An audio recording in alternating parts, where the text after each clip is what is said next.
UP विधानसभा चुनाव खत्म हो गया है। योगी आदित्यनाथ अपने 52 मंत्रियों के साथ शपथ ग्रहण कर चुके हैं और अपने मंत्रियों को अगले 100 दिन का टारगेट भी दे दिया है कि आगे सरकार कैसे और किस प्लानिंग के तहत काम करेगी। लेकिन इसी बीच मुख्य विपक्षी पार्टी के अध्यक्ष अखिलेश यादव की मुश्किलें बढ़ती जा रही हैं। उनके सामने सरकार को मुद्दों पर घेरने की तो एक चुनौती है ही, उसके अलावा अपने अलायंस यानी गठबंधन को संभालने की भी बड़ी जिम्मेदारी है। लेकिन इसी बीच उनके लिए सबसे बड़ा चैलेंज अब शिवपाल यादव को लेकर हो गया है। प्रसपा अध्यक्ष शिवपाल सिंह यादव के तेवर बदले बदले से हैं। जो शिवपाल यादव चुनाव से पहले अखिलेश यादव को नेता मान रहे थे, अब वही शिवपाल यादव अखिलेश यादव को कटघरे में खड़ा कर रहे हैं। लेकिन इसी बीच योगी आदित्यनाथ से उनकी मुलाकात ने सबको चौंका दिया है। हालांकि शिवपाल यादव ने एक मंझे हुए राजनीतिक की तरह इस मुलाकात को बस शिष्टाचार मुलाकात करार दिया है।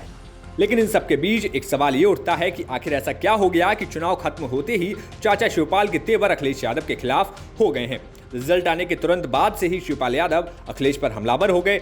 उसके साथ ही सपा विधायक दल की बैठक में भी शिवपाल यादव को नहीं बुलाया जाना भी एक बड़ा मुद्दा बन गया। हालांकि सपा की ओर से ये कहा गया कि सपा विधायक दल की मीटिंग में किसी और दल के नेताओं को नहीं बुलाया गया था, उनके लिए अलग से मीटिंग बुलाई जाएगी। हालांकि तब तक शिवपाल यादव की ओर से मामले पर हंगामा काट दिया गया था। लेकिन सवाल उठता है कि आखिर शिवपाल यादव ऐसा क्यों कर रहे हैं, या वो जानबूझकर ऐसा कर रहे हैं या उनकी मजबूरी है। जानकारों की माने तो विधानसभा चुनाव से पहले अखिलेश खुद चलकर शिवपाल यादव के घर गए थे। मतलब शिवपाल यादव नहीं, अखिलेश यादव उनके पास गए थे। मुलाकात के ठीक बाद इंटरव्यू में शिवपाल यादव ने बताया भी था कि अखिलेश को उन्होंने नहीं बुलाया था। हुआ जो भी हो, कहा तो शिवपाल यादव ने ऐसा ही था। अखिलेश यादव भी जानते थे कि परिवार में टूट का काफी नुकसान हो चुका है, लिहाजा जितना भी डैमेज कंट्रोल संभव हो कोशिश करनी चाहिए। हालांकि शिवपाल यादव ने तब अपनी तरफ से ऐसा कोई संकेत नहीं दिया जिससे लगे कि वे झुकने के लिए जरा भी तैयार हैं। तभी तो अखिलेश यादव खुद शिवपाल यादव के घर पहुंचे, लेकिन अपर्णा यादव को रोकने की कोई कोशिश नहीं की। अपर्णा यादव ने चुनाव के दौरान बीजेपी ज्वाइन कर लिया था। अपर्णा यादव ने यह दावा भी किया था कि उनके ससुर मुलायम सिंह यादव ने उनको अपना आशीर्वाद भी दिया है। अपर्णा ये समझाना चाह रही होंगी कि मुलायम सिंह यादव ने वैसे ही आशीर्वाद दिया जैसे 2019 के आम चुनाव से पहले प्रधानमंत्री मोदी को उन्होंने आशीर्वाद दिया था।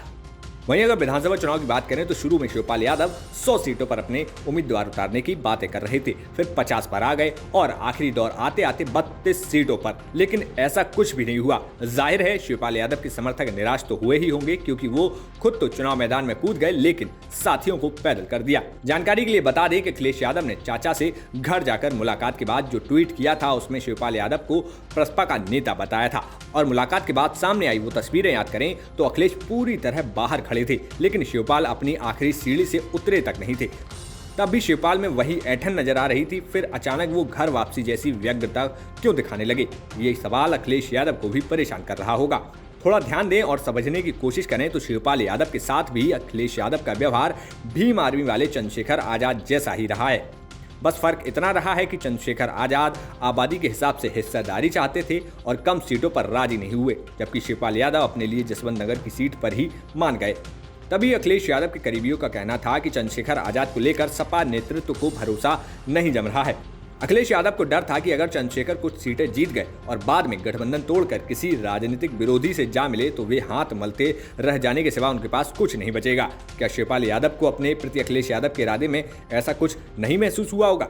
अब तो ऐसा लग रहा है कि जैसे अखिलेश यादव को शिवपाल यादव में अमर सिंह का अक्स नजर आने लगा हो। अमर सिंह को तो अखिलेश यादव बाहरी बताया ही करते थे, भला सगे चाचा शिवपाल यादव के लिए तो ऐसा बोले भी तो कैसे। लेकिन शिवपाल यादव के जो भी तेवर हों उससे तो साफ लगता है कि आने वाले समय में अखिलेश यादव और चाचा शिवपाल के बीच तल्खियां अब बढ़ने वाली हैं। ब्यूरो रिपोर्ट, यूपी तक।